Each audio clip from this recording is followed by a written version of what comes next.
Et salut à tous, j'espère que vous allez bien. Alors aujourd'hui, on va observer les performances d'un petit jeu inconnu qui s'appelle Counter-Strike 2.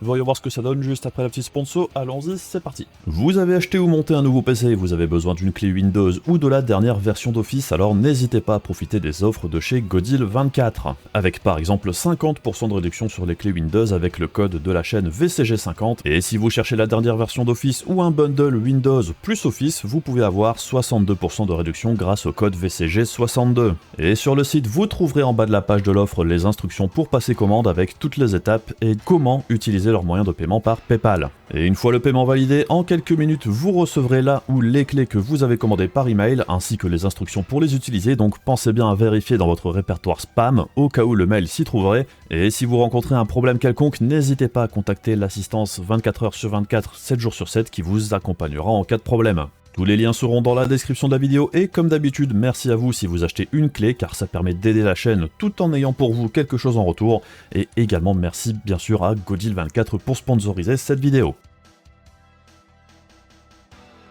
Alors Counter-Strike, vous connaissez forcément, à part si vous avez vécu enfermé dans une cave ces 20 dernières années, puisque bon, Counter-Strike c'est quand même un des plus gros cartons sur PC au niveau gaming.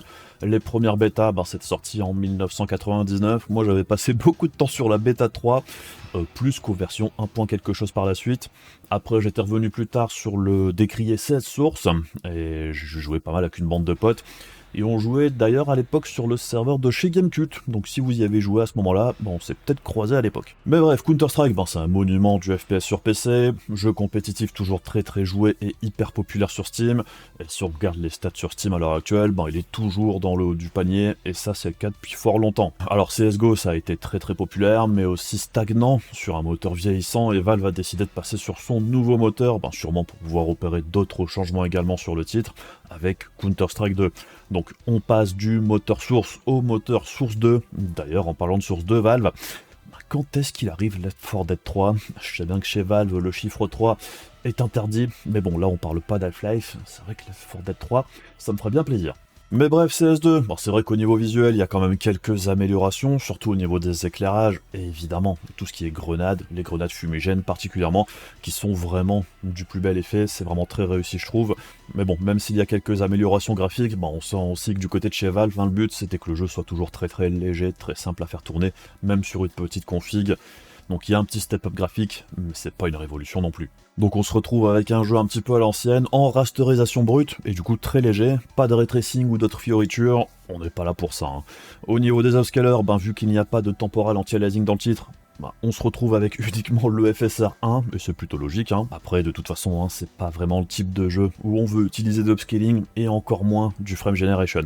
Donc pour le test d'aujourd'hui, en réalité, c'est un test assez simple, comparé aux gros jeux que je teste d'habitude, mais ça veut pas dire que tout est parfait ou simple avec le moteur en lui-même, puisqu'au niveau de la stabilité des FPS, il semble encore y avoir quelques petits soucis au niveau du frame time, et donc une légère instabilité au niveau des 1%, avec parfois des pics, voire de légers stutters, et on espère que Valve continue d'améliorer le moteur pour empêcher que ça arrive. Du coup, pour le test d'aujourd'hui, au niveau des 1%, j'ai choisi d'utiliser le 1 percentile qui est un petit peu plus permissif que le 1% low average, afin de plus ou moins lisser les différents runs de test, puisqu'en réalité, il peut y avoir des variations assez importantes au niveau des 1% d'un run à l'autre, alors qu'il n'y a rien d'autre qui change.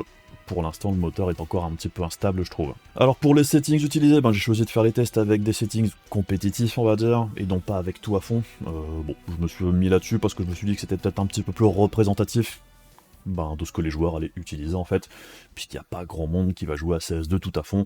La plupart du temps, on cherche à maximiser la visibilité et aussi les FPS. Du coup, on met pas tout à fond. Peut-être quelques options comme les textures et tout ça, mais pas l'ensemble, on va dire. Du coup, je me suis inspiré d'un tweet qui était passé avec les settings des joueurs compétitifs. Alors, j'ai pris ce qui me paraissait le plus commun sur la liste. Au niveau de la page des settings, comme vous pouvez le voir ici, on est sur du full screen, V-Sync désactivé pour éviter l'input lag. Au niveau de l'anti-aliasing, alors c'est le CMAA2, car c'est un des plus légers et c'est plus agréable que le FXAA qui rajoute plus un effet de flou qu'autre chose.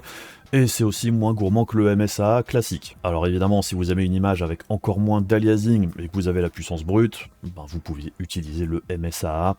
mais c'est juste beaucoup plus gourmand dans l'ensemble.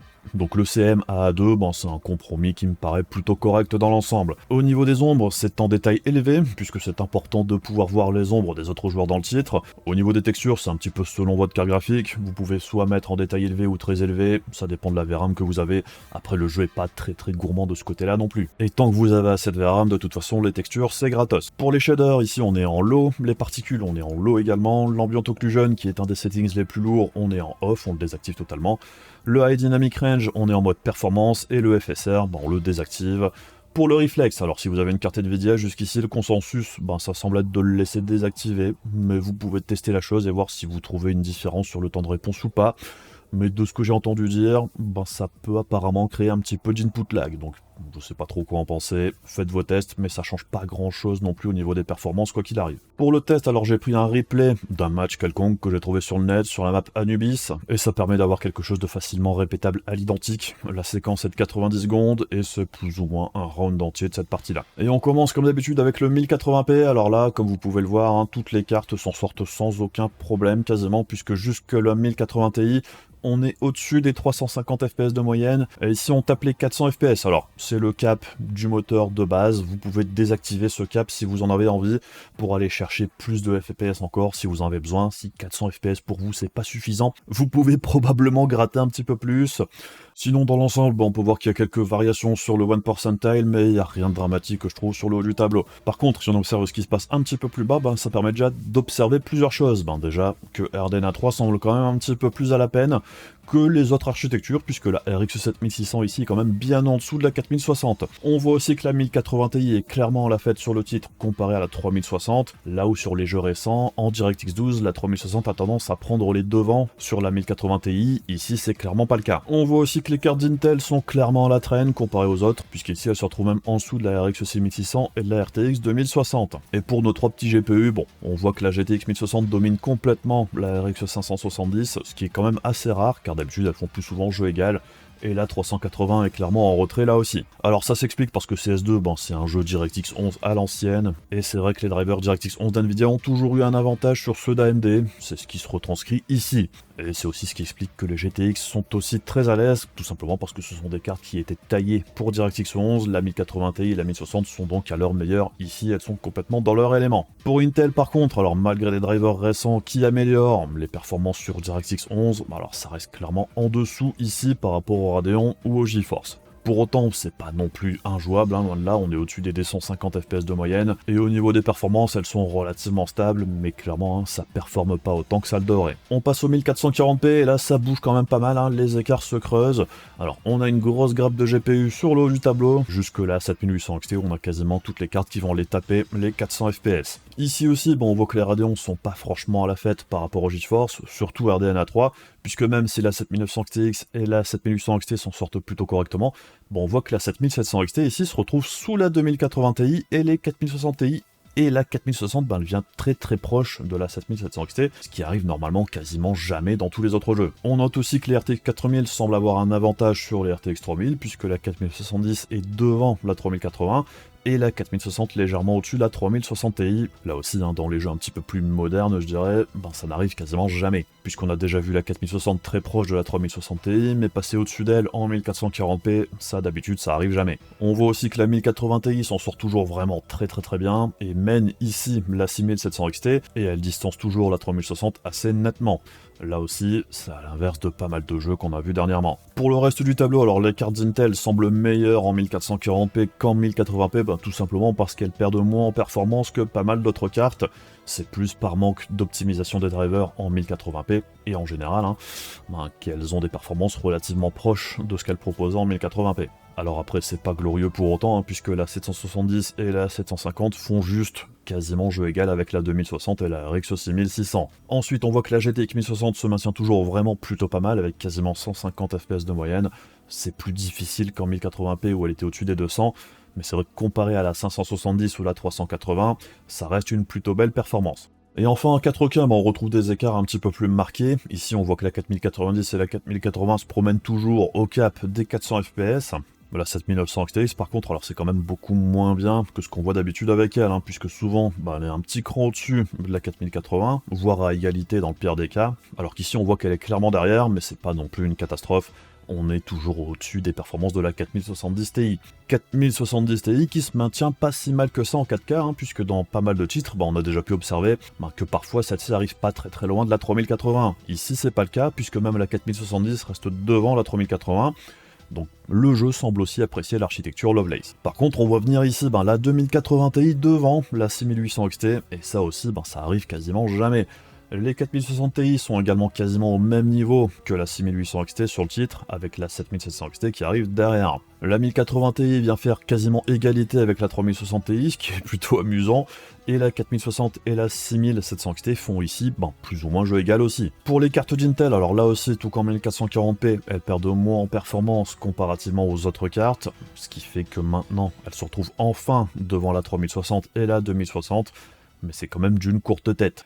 Et enfin les trois dernières petites cartes qui sont ici un petit peu plus à la peine, mais c'est vrai que la GTX 1060 c'est bien défendu jusque là. On passe du côté des processeurs, et ce qu'on peut observer ici, c'est que le 7800 X3D, le 7600, le 5800 X3D et le 13600K, on est quasiment tous aux alentours des 400 FPS. Celui qui s'en approche le plus c'est le 7800 X3D, mais dans l'ensemble, ces processeurs là permettent d'aller au cap des 400 FPS. Léger avantage ici pour les Ryzen sur le 1%, en dehors du 7600 qui est derrière les X3D, ce qui est assez commun, mais belle performance pour le 7600 malgré tout. Le 12600K se défend aussi plutôt pas mal, comme le Ryzen 5600, même s'il est un petit cran en dessous. Par contre, l'i3 13100, il est clairement plus à la peine que d'ordinaire, puisqu'ici, il est à peine devant le 3600, alors que d'habitude, on est plus ou moins au même niveau de performance que le Ryzen 5600. Alors ça reste largement jouable, mais on voit quand même que le processeur est plutôt important sur le titre, puisqu'il y a quand même un sacré écart de performance entre le Ryzen 3600 et le 5600, donc je suspecte que ce soit le cache qui joue un rôle important, et c'est un petit peu pareil entre le 12600K et le 13100, alors certes, il y a beaucoup moins de corps sur le 13100 par rapport au 12600K, mais c'est vrai qu'au niveau du nombre de gros corps, on n'en perd que 2, au niveau des fréquences, le 13100 est pas très loin derrière, par contre au niveau du cache, c'est là qu'il y a le plus de différence, donc je suppose que ce soit le cache qui joue un rôle un petit peu plus important ici, mais c'est peut-être autre chose aussi, je sais pas. Puisque de ce que j'ai pu observer, CS2 a pas l'air d'être énormément multithreadé, il a pas l'air de tirer parti vraiment d'énormément de corps. Bon, peut-être que le fait qu'il n'y ait que 4 corps, ça amplifie encore un petit peu la chose, mais je pense que la différence se joue un petit peu ailleurs. Malgré tout, pour du 144 Hz, ça passe quand même largement, on est au-dessus de ça sur le 1%, tout comme pour le Ryzen 3600. Mais bon, si vous visez le 240 Hz, il faudra passer sur un processeur un petit peu plus véloce. Donc bref, comme on a pu le voir, au final, Counter-Strike 2 avec des réglages compétitifs, ça c'est quand même se contenter d'une petite machine, et même une GTX 1060, ça permet encore de sortir du 1080p 144 Hz sans trop de problèmes ici.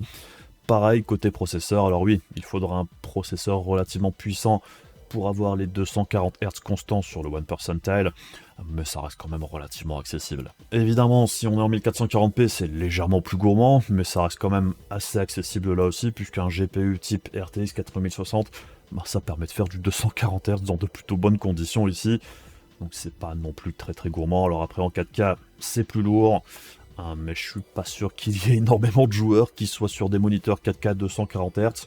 Pour le 144 Hz, ça reste plutôt light, et même les 4060 Ti arrivent, donc c'est pas non plus des exigences énormes. Donc oui, si vous avez vraiment une vieille machine, CS2 c'est plus lourd que CSGO, mais dans l'absolu, ça reste quand même un jeu relativement léger. Après, ce qui a pas mal d'impact sur les performances, c'est aussi les performances des drivers ici. DirectX 11, ça a toujours été un avantage pour les cartes d'NVIDIA vis-à-vis des cartes d'AMD.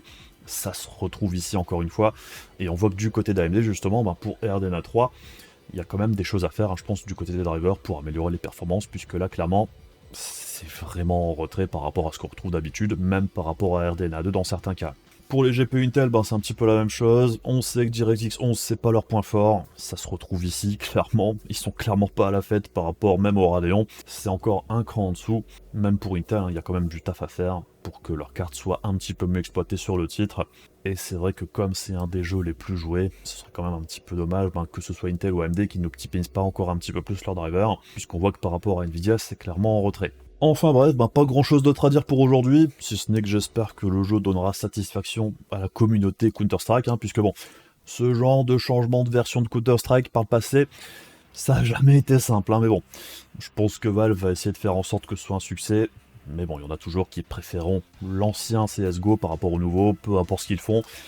Ça changera jamais, hein, je pense, tout comme il y a toujours des joueurs de CS 1.6 à l'heure actuelle. Sinon, comme d'habitude, si la vidéo vous intéresse et que vous voulez donner de la force à la chaîne, il y a les trucs pénibles de YouTube, la page Ko-fi, et puis sinon on se retrouve aussi rapidement pour d'autres vidéos. Je vous fais des bisous, je vous dis à la prochaine, salut!